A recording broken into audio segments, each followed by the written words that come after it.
Hello, and welcome to Writer's Block, K-State student-run podcast where Touchstone staff have on-the-square discussions on all things literature.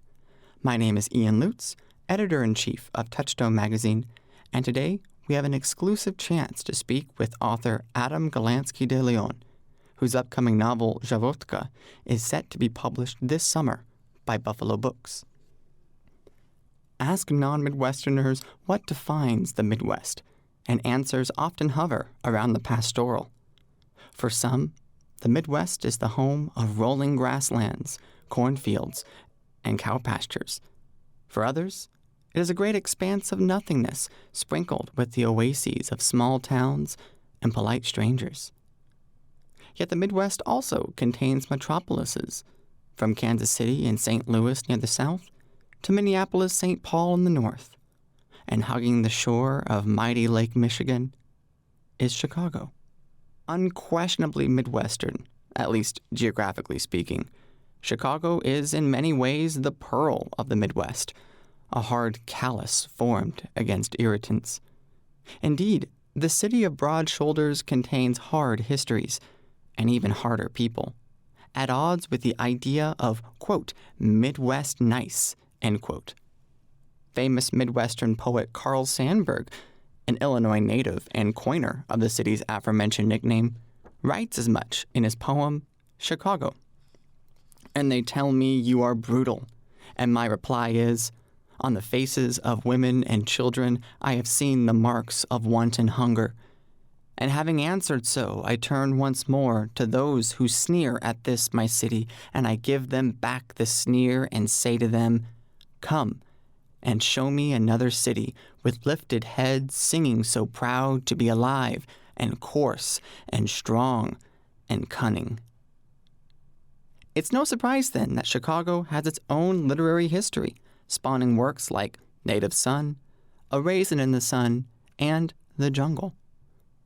Now a newcomer enters this company of literary giants. Szarotka, a novel set to be published in the summer of 2024 by Buffalo Books, bottles the gritty essence of the Windy City in a tale of loss and longing, violence and regret. Author Adam Galanski-De León joins us to share his thoughts and processes on capturing this most difficult facet of the Midwest.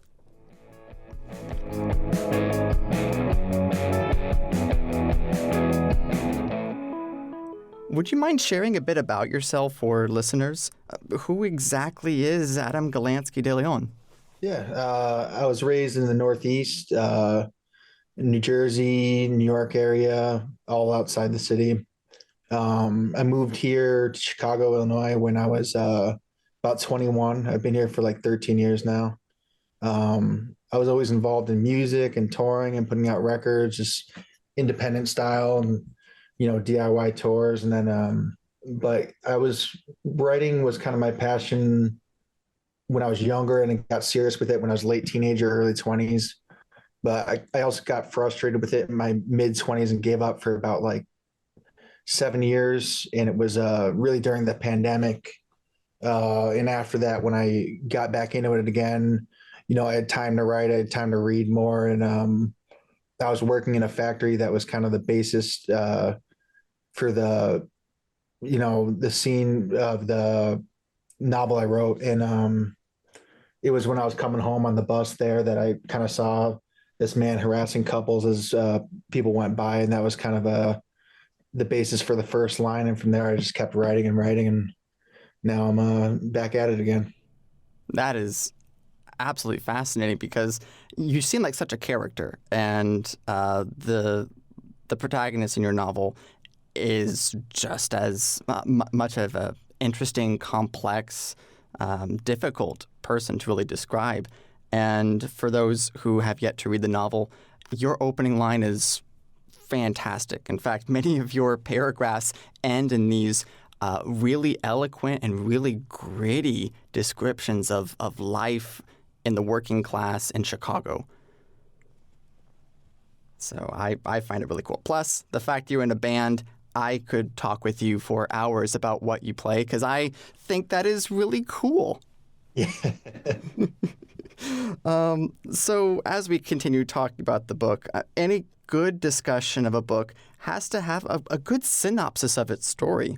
And I can think of no better person to give that than the author himself. How might you describe your book? Yeah. So on the surface, I'd say it's a young man, son of Polish immigrants on the southwest side of Chicago.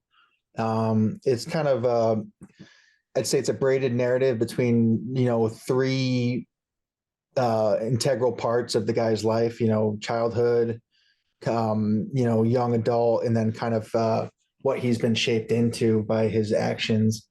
And it's kind of about a working class, guy in Chicago and how all these ways he self-sabotaged himself based on the outcomes of his childhood trauma. And it heavily relies on the relationship he has with his mother, a woman who's getting older and who has always been there for him.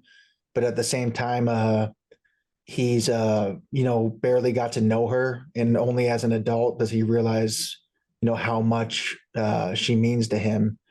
And not only is this story cut into a lot of vignettes about, just the random things he gets into, kind of like the chaos of life in the city, the randomness of life in general, how, simple moments can shape who you are. But it's also about masculinity, and the character of Spider, his name even is just this hyper masculine, almost like an action figure character, because a lot of the things he does is about the way like masculinity is a front for a lot of men's deeper emotions or deeper rooted problems in their life, and how it can be a way of never really getting to know the people you care about, not making genuine connections, being unable to be vulnerable with romantic partners. And I think a lot of men can relate to that. Not necessarily on this extreme level, but that's kind of what the character is a symbol for, and how that aspect of men can really lead to a stranger relationship with people and make an unfulfilling life, where really being more tender can, as he learns to be with his mother towards the end, it can really lead to a more fulfilling life. I think that you capture so many very complex themes in this kind of entangled narrative you have. The vignettes always follow thematically with one another. They never seem totally off kilter. They are purposely brought in. And I like the fact you brought up developing a relationship with one's mother later in life, learning to appreciate that, because your character, Spider, kind of has to follow his mother's own advice of you have to learn to love yourself before you can love someone else. He had to kind of learn to understand who he was before he could sort of understand his mother as well. Would you say that's kind of accurate? Yeah, definitely. I'd say so. I feel like he's a character who puts off facing himself, and it kind of only makes matters worse. And I'd say that was probably influenced by who I was when I was younger. I think I put off facing a lot of things about identity, or things I'd never come to terms with, and I kind of used this character as a vessel to explain that myself to myself, and even show how really sitting and facing who you are can be life changing. Yep. And I think that you do a great job at making this approachable for many. I think these themes, these events, these qualities of the perceived masculinity will resonate with a lot of readers, especially today, as a lot of men are still trying to understand what it is to be healthy and masculine at the same time. So I think this will be a great book for them. Thanks. And speaking of which, amongst all of these themes, the difficult life experiences of Spider, having read your book in the literary editing course here at K-State, I have to say, you have a wonderfully unique kind of prose, one I haven't really heard or read before. It's equally poetic as it is coarse. How did you come about developing this really distinctive voice, and what was the impetus for writing this novel? Yeah, I think the voice was a lot of trial and error for sure. I think the lyrical prose mixed with kind of coarse, gritty literature kind of shows the two sides of the books I read. Like I really enjoy more lyrical type literature, like a lot of like I always bring this book up when I sing Mountains Dance by Irene Sola. And it's that and The Adventures of China Iron by Gabriela Cabezon. They're these like lyrical spanning novels, like almost like folkloric in the way they read, and like real in-depth descriptions of character and place as character and nature as a character. But then, I grew up reading stuff like Charles Bukowski and Stuart Dybek, and I think my writing and my voice is a place where those two worlds kind of converge.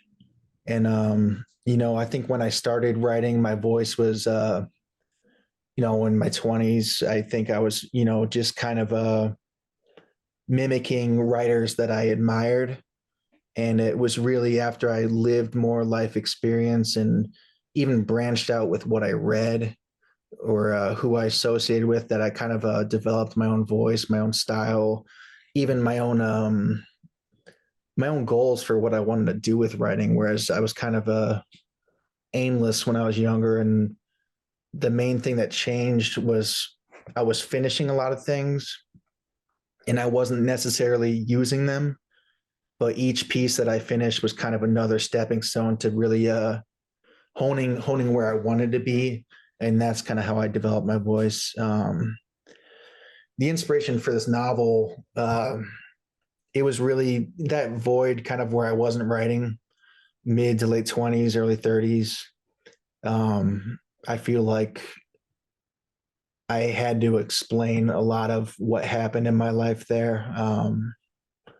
And so there's a lot of real world experience that was fictionalized or things that were, not entirely, but it's the basis for a story or for a setting or for a person, and then kind of filling in the blanks with all these situations or themes. And I think I don't know, it goes to show why place is a big character in this. Why a lot of the characters themselves are involved in these kind of random strings of events, but they end up explaining who they really are. The skeleton of the story was really just based on stories of me and my friends or people I knew or places I'd been, and that was kind of the basis, making sense of everything that I'd experienced. And I always find it fascinating talking to creatives how much the events in their life, the books, the poetry, the music that they take in, not only does it affect how they see writing, how they develop voice, but it has to mix with life experiences. And you hit upon such an excellent quality of writing from the heart, which is writing something that actually is meaningful and expresses something in your life which no one else can do. Because I think your experience and the experience of your friends in Chicago, in these areas that more than likely I will not have the chance to visit, and I've never experienced there, is an absolute treat, even when things can be quite rough to read. It is such a vivid tale of a man and tales of people Yeah. that it contributes to Chicago, and it contributes to people as a whole. I like, you know, in my stories, kind of acknowledging how complex everyone's lives are besides the main character. Like, you know, one person's main character is just another person's background character. So I like to include a lot of other people's lives within a story and kind of show how, you know, sometimes another person's wants may be completely unassociated with the character's trajectory, but it'll affect them anyway. And so I like to, you know, all the people living separate lives around them kind of add to the whole character of Chicago in this novel, I think. Oh, absolutely. That sense of Sonder, that lives are always happening around you, and you are not contained within an isolated piece of existence, which I find interesting because people think of Chicago and a lot of these metropolises as completely isolating. No one, really cares about one another. When your novel brings out the complexities of those desires that you talk about, gives us much more of an intimate take on life in the city. I love it. I'm going to be completely opinionated. I love it, and I think you do a fantastic job at that. Thank you very much. And before I get to the next question, I do want to clarify pronunciation. So the title of your book, Szarotka? Yeah, Szarotka. Okay, just want to make sure. So listeners and hopefully future readers should know that Szarotka is narrated in the second person. Was the novel written in this perspective from its very conception, or did you switch to that narrative style later in your process? And why did you choose this very intimate kind of storytelling? I started this book in first person for, the first section, I'd say. And for a long while, I had wanted to write something in second person.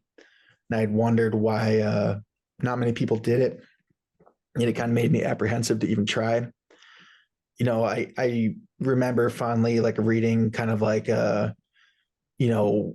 choose your own adventure books when I was a kid in the library, and they, say you did this, and you kind of pick what you do. And I kind of wanted to incorporate that in an adult, like a literary book. And, I read a book by Patrick DeWitt, Ablutions, which is actually recommended to me when a different manuscript of mine was turned down. They're like this is pretty good, but you might benefit from reading this book. So I read that book, and the whole thing is like stories. It's notes for a novel by like this kind of a LA bartender who's, hit this dead end trajectory, and he's trying to put together like the story of his life. And it's all, you did this, you did this, you do this, because he's just jotting down notes for himself. And it just worked so well. And that was kind of motivation. Like, yeah, I can do this. I can write in second person like I wanted to. And unfortunately, that was not received well with a lot of publishers. They were like, this is pretty good, but we just can't, market this with the second person narration. But I did like that it was intimate. In some senses, it's like conversational, or like I even think about like if you're like doing something therapeutic, like a meditation or something, where someone is narrating you into, like a fixed state, like they tell you are doing this, you are doing that. And it kind of creates this calm, but it's this present tense, like you are doing this, you are it. I feel like it really does good job of controlling attention and controlling feeling immersed in the novel. And I really like that. I don't know if I do it again, but I really like that I did it with this novel. And reading your manuscript, because it is on the verge of being finished at this current moment. Hopefully, when this is aired, it is all done. But having a book in the second person immediately grabbed my attention, and your protagonist's name wasn't really mentioned until later in the story. It took something like 10, 12 pages for us to hear the name Spider. And so up until then, I was doing all of those things. And you bring that meditative aspect to a very hard life in the city, a hard life for your character. And I also can't help, having heard some of who you are and your backstory, that this second person wasn't inspired partially by autobiography. You're kind of meditating on your own experiences. Am I off base on that? Yeah, I mean, there's a major influence was, experiences, me and my friends or people I knew, people I was with. Even, early on, there's that scene where, Spider's getting divorced on a video call and has been like kind of tricked by a lawyer to wake up all disheveled, 5 minutes before the call. And that's like, pretty much real life thing that happened to me, like, not to say everything is exactly as it was in this story, but there are, a lot of plot points that are based off, true experience that, I just add upon or build upon to create, a stronger narrative or something that like is linear, even though the story is kind of chopped up, but something that strings it all together or adds depth to it or like fits it in together with the theme. But yeah. I was really hoping that the divorce scene was not real in your life, because it's sort of heartbreaking, particularly because a dog is involved. And I think, like most people, I see that and I go, why can't he just have the dog? So I'm sorry you went through that, but it seems like you are in a pretty good place now. So yeah, I'm doing great right now. Fantastic. Moving on, you've already mentioned this, and I love that you had the foresight and brought this up, that Chicago plays a really pivotal role in the novel. It's not just a setting, but it's a character in its own right that you develop through these descriptions. But why choose Chicago? What stories can that city tell which other Midwestern cities just can't? What I like about Chicago is, often it's a place where like an old world kind of meets the new world. It's like you have a lot of old America or even like old generations that kind of meet like a really budding modern world.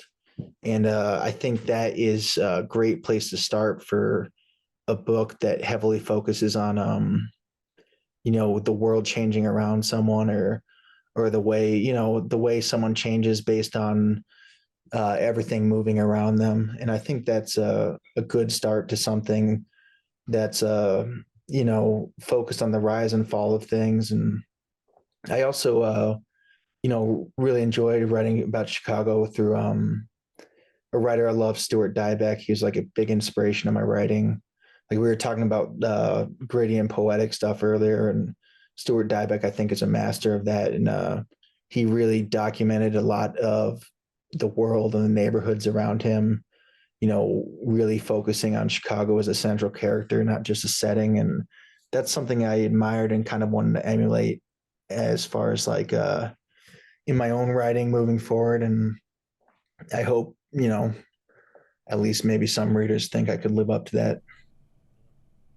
I certainly do. I think you're entering into a very strong community of Chicago writers. I earlier quoted Carl Sandburg's poetry, and he adored Chicago without glamorizing it, much like all of the other writers that I'm seeing who write of the city.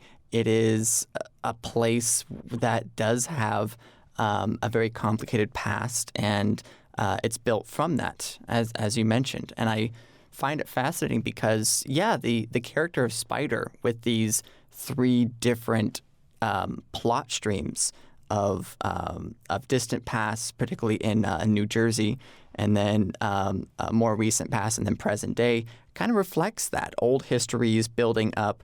You make references to other old historical sites. There was that church that you mentioned near the end of the novel. What was that church again?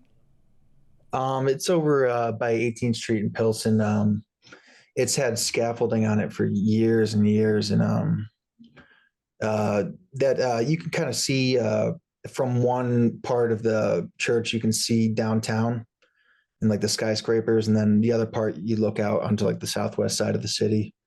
And I want not only was that church kind of like a an iconic part of like the scenery in that neighborhood, but also my friend was the one who actually told me he went up into the bell tower. He climbed the scaffolding with a woman, and I was like, that is like would be amazing to have in a story. And he's like, you could use it if you want. And I was like, I'm going to write that into something eventually. And that's what I used it for, is kind of a scene in this novel where Spider kind of reverts back into his old ways with a woman that's not his wife. And you kind of see him slipping into who he used to be. And it kind of is a point where his relationship changes into what you see it at the beginning of the novel when they're getting divorced.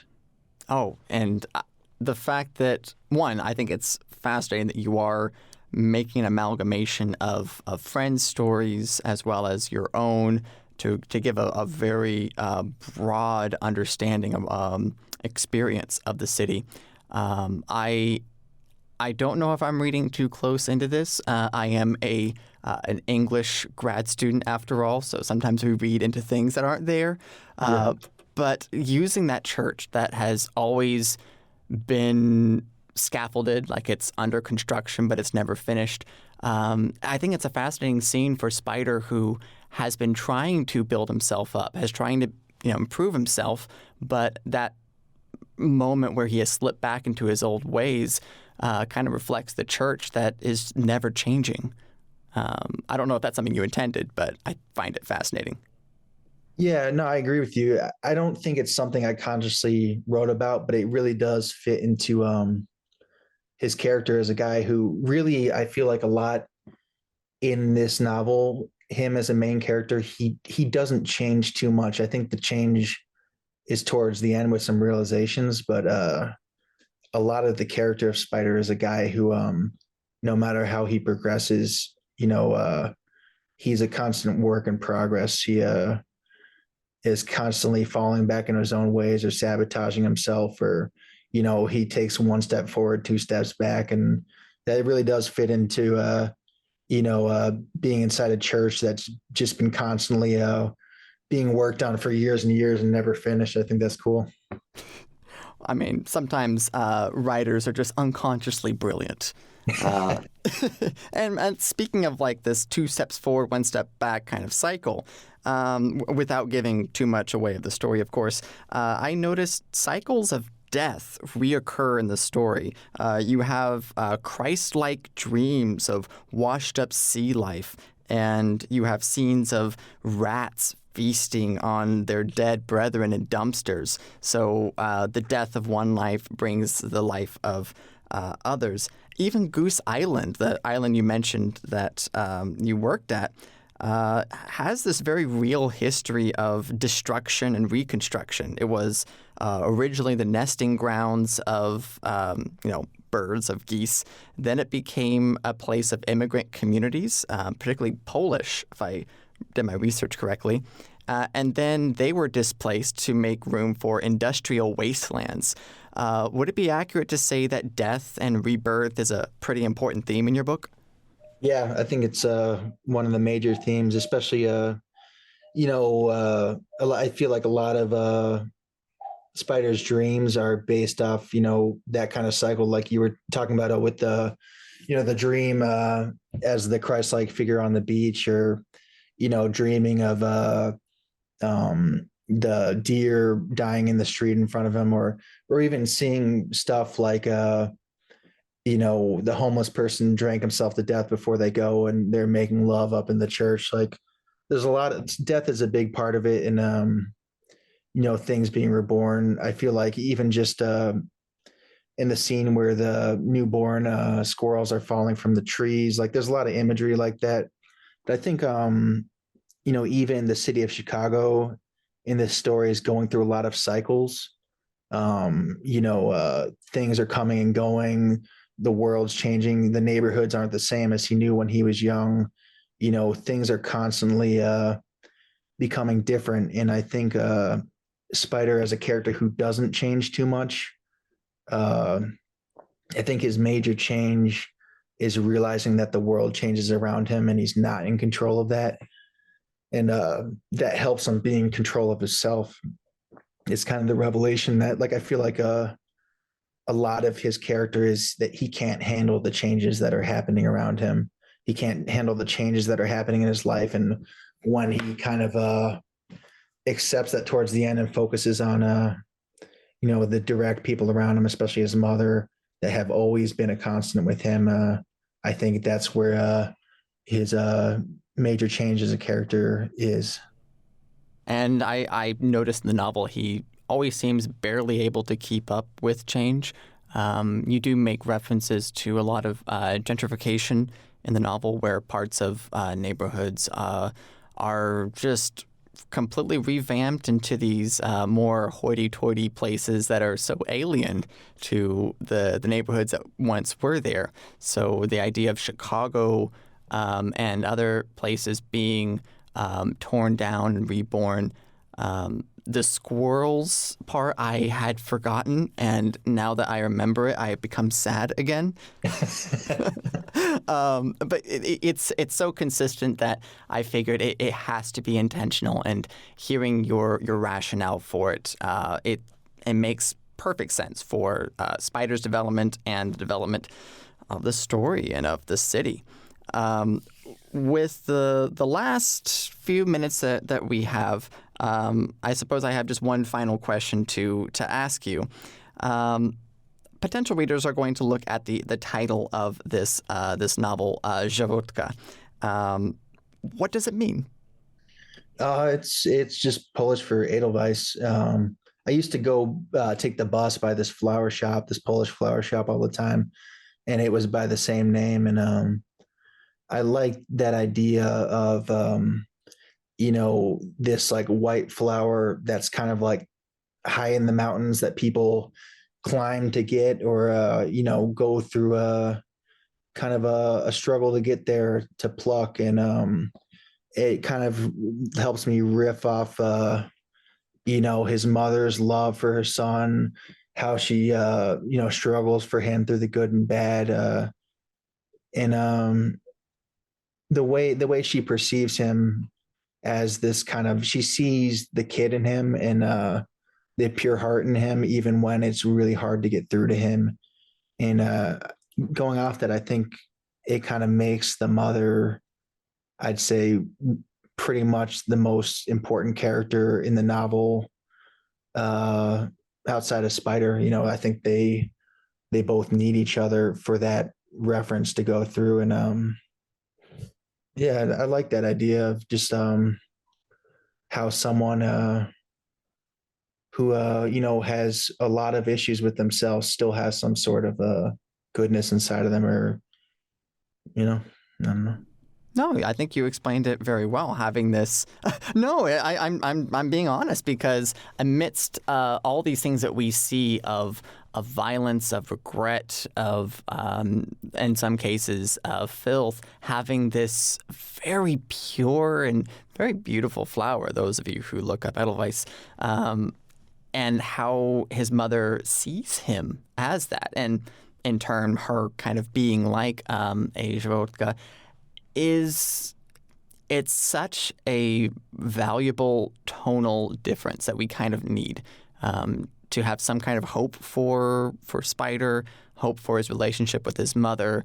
I wouldn't say it's a palate cleanser per se, but it's really important, because I think if you went with a title that continued with the sense of despair, it may have went too far over. You give just enough for the reader to go, there's hope, okay. Yeah, it's almost like a Pandora's box you've opened. I do want to say, Adam, it has been an absolute pleasure. You are really just quite talented, both with your writing and with your speaking. You give great answers. So I really look forward to buying your book when it comes out. Thank you for coming. I appreciate that. Yeah, thank you so much for having me. That was Adam Galanski-De León, author of the upcoming novel Szarotka. If you wish to purchase a copy of the book, make sure to visit anywhere books are sold to find a copy. It will be published in limited numbers by Buffalo Books Press, so secure your copy of this excellent novel before supplies run out. Link is in the description below.